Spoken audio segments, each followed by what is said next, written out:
नमस्कार। आकाशवाणी देहरादून से प्रस्तुत हैं प्रादेशिक समाचार। पहले मुख्य समाचार।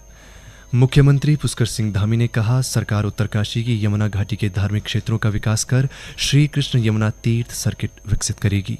इस वित्तीय वर्ष में 10 नवंबर तक शुद्ध प्रत्यक्ष कर संग्रह 15.41% बढ़कर 12,11,000 करोड़ रुपए हो गया।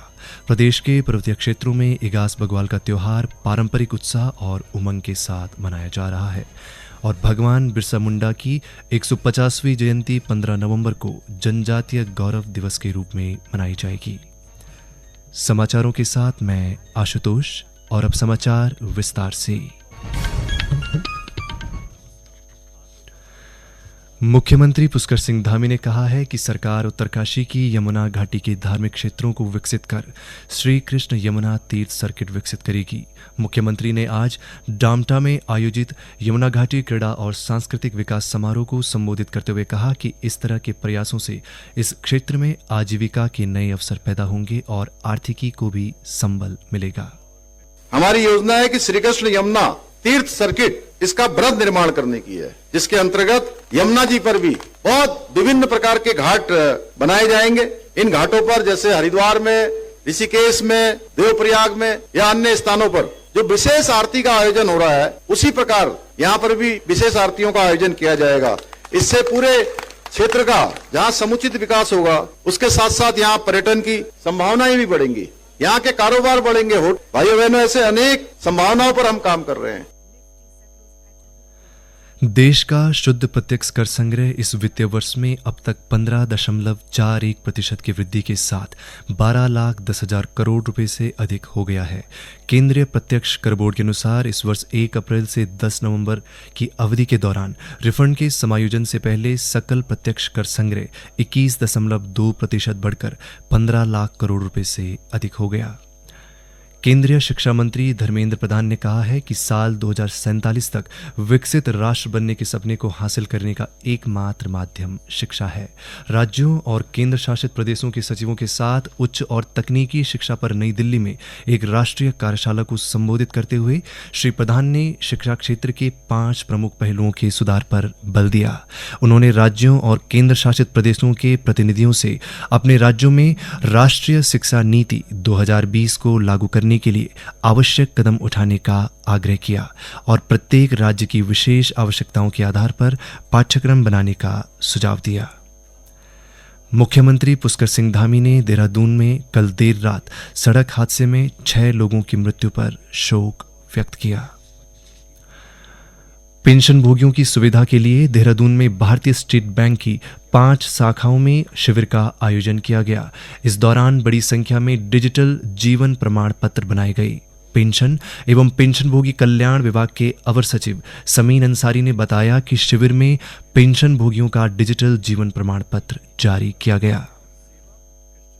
स्टेट बैंक ऑफ इंडिया की 5 शाखाओं में ये शिविर लगाया जा रहा है और इसके साथ साथ सभी डाकघरों में निर्धारित तिथियों को यह अभियान आयोजित कर रही है और इस बार हम लोग 800 जिलों और शहरों में ये कैंप लगा रहे हैं और इसमें हमारा उद्देश्य है कि पेंशनरों का सशक्त डिजिटल सशक्तिकरण हो, जिससे पेंशनर्स को हर तरह की सुविधाएं प्राप्त हो और उन्हें लंबी लाइनों से बचाया जा सके। और ये जो टेक्निक हम लोग लाए हैं फेस ऑथेंटिकेशन, इसमें ये फायदा हो रहा है कि बहुत ही आसानी से और एक स्मार्टफोन के जरिए ही इसको आराम से जीवन प्रमाण पत्र प्राप्त किया जा रहा है।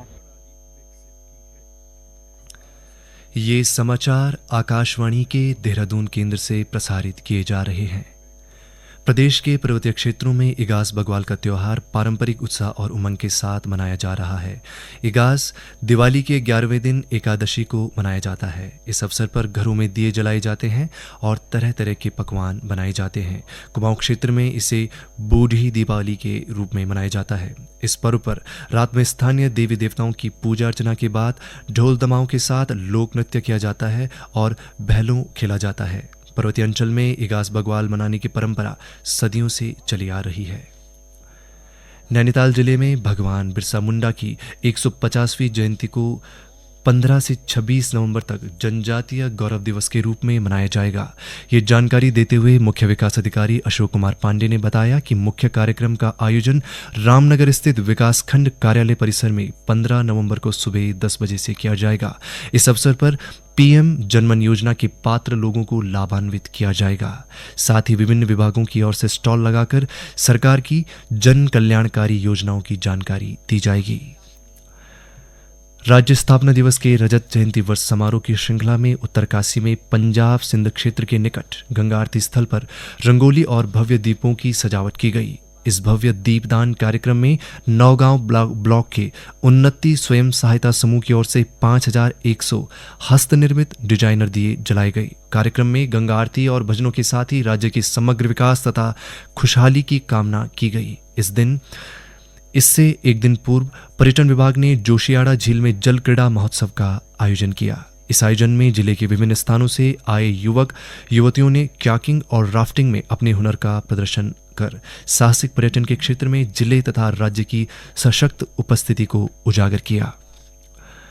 भारतीय रिजर्व बैंक आरबीआई इस वर्ष अपनी 90वीं वर्षगांठ मना रहा है। इस अवसर पर देहरादून में राज्य स्तरीय क्विज प्रतियोगिता का आयोजन किया गया। प्रतियोगिता में 72 विद्यार्थियों की 36 टीमों ने हिस्सा लिया, जिसमें भारतीय प्रौद्योगिकी संस्थान रुड़की की टीम विजेता रही। इस अवसर पर भारतीय रिजर्व बैंक के क्षेत्रीय निदेशक अरविंद सिंह ने छात्रों से डिजिटल लेन देन के दौरान सावधानी बरतने का आग्रह किया। जब आरबीआई के 90 वर्ष पूरे होने जा रहे हैं, इसमें हमने सोचा कि खास करके स्टूडेंट कम्युनिटी को इस बारे में बताएं कि कैसे फाइनेंशियली रिस्पॉन्सिबल रहना है, खास करके सेफ और डिजिटल बैंकिंग कैसे की जाए। सेफ डिजिटल बैंकिंग बहुत ज़रूरी है, क्योंकि आज की तारीख में जो कुछ हो रहा है उसमें स्टूडेंट्स का भागीदारी बहुत ज़्यादा ज़रूरी है। तो हमने सोचा कि एक क्विज़ करते हैं, ये नेशनल लेवल की क्विज़ है जिसमें वेरियस जोनल राउंड्स भी होंगे। ये स्टेट राउंड है आज हमारा। स्टेट राउंड में जो टीम है इसके बाद वे जोनल कॉम्पीट करेंगे और जोनल 5 कॉम्पीट होने के बाद में उसमें से 5 टीम जो है नेशनल कॉम्पिटिशन में जाके फिर से फाइट करेंगी। उधम सिंह नगर के जिलाधिकारी उदयराज सिंह ने राजस्व विभाग की टीम के साथ रुद्रपुर तहसील के ग्राम अमरपुर के एक किसान के खेत में धान फसल की क्रॉप कटिंग की। इस दौरान जिलाधिकारी ने किसान से बोए गए बीज, उर्वरक और कीटनाशक आदि के बारे में जानकारी ली। जिलाधिकारी ने बताया कि क्रॉप कटिंग के आधार पर जिले में फसल के औसत उत्पादन और उपज के आंकड़े तैयार किए जाते हैं।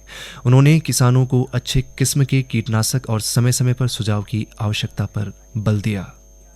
अच्छी उपज के लिए अच्छे कीटनाशक दवाओं की भी ज़रूरत है, साथ ही साथ समय समय पर इनको सलाह सुझाव दिए जाने की भी ज़रूरत है कृषि विभाग के एक्सपर्ट कर्मचारियों अधिकारियों के द्वारा। लेकिन ओवरऑल किसान भी संतुष्ट थे कि मेरी पैदावार जो स्थिति थी उस हिसाब से ठीक है। उत्तरकाशी के रामलीला मैदान में आयोजित 2 दिवसीय जिला स्तरीय युवा महोत्सव संपन्न हो गया। अंतिम दिन एकांकी, शास्त्रीय वादन, शास्त्रीय नृत्य और सामूहिक लोक नृत्य की प्रतियोगिताएं आयोजित की गई। जिला युवा कल्याण अधिकारी विजय प्रताप भंडारी ने बताया कि विजेता टीमें राज्य स्तरीय युवा महोत्सव में हिस्सा लेंगी। नैनीताल जिले के हल्द्वानी स्पोर्ट्स स्टेडियम में अखिल भारतीय सिविल सर्विसेज प्रतियोगिता के लिए आगामी 19 और 20 नवंबर को जिला स्तरीय चयन ट्रायल का आयोजन किया जाएगा। इसके तहत महिला और पुरुष वर्ग में badminton, athletics, basketball, carrom, kabaddi, शतरंज, लॉन टेनिस और भारोत्तोलन सहित कई अन्य खेल प्रतियोगिताओं के ट्रायल लिए जाएंगे। साथ ही पुरुष वर्ग के लिए क्रिकेट और फुटबॉल के भी ट्रायल होंगे। केंद्रीय सिविल सेवा सांस्कृतिक बोर्ड की ओर से आयोजित इस प्रतियोगिता में भाग लेने के इच्छुक खिलाड़ियों को अपने साथ आधार कार्ड और संबंधित कार्यालय अध्यक्ष का अनुमति प्रमाण पत्र लाना अनिवार्य है। केदारनाथ उपचुनाव के लिए 20 नवंबर को होने वाले मतदान के दिन केदारनाथ निर्वाचन क्षेत्र के सभी शासकीय और अशासकीय कार्यालय सहित शैक्षणिक संस्थानों में सवैतनिक सार्वजनिक अवकाश रहेगा। उपजिला निर्वाचन अधिकारी श्याम सिंह राणा ने बताया कि 20 नवंबर को केदारनाथ विधानसभा में कार्यरत कार्मिकों, कारीगरों और श्रमिकों को मतदान के लिए सवैतनिक सार्वजनिक अवकाश घोषित किया गया है। अंत में मुख्य समाचार एक बार फिर।